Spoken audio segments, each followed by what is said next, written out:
Hello world! On Entertainment Tonight News, a sad but a beautiful memory, while James Van Der Beek will be remembered by many at Dawson Leary, the roles that matter most to him were husband and father.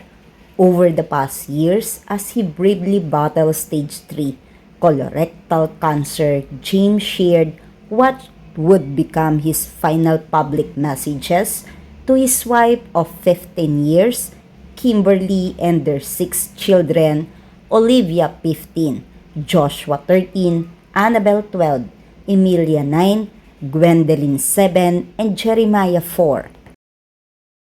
Wise, honest, and full of love, his words now stand as a lasting reminder of how he always put family first.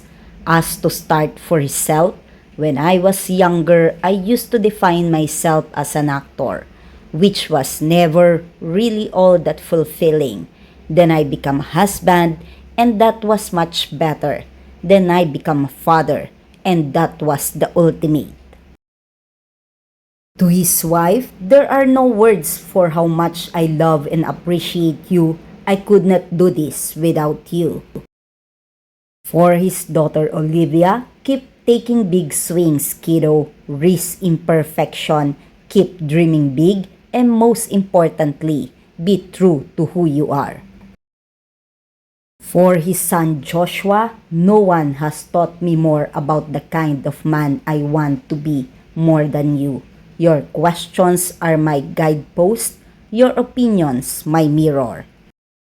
For his daughter Annabelle, in this crazy world, it's a wonder to me that you have managed to stay so open, so tender, and so genuinely good.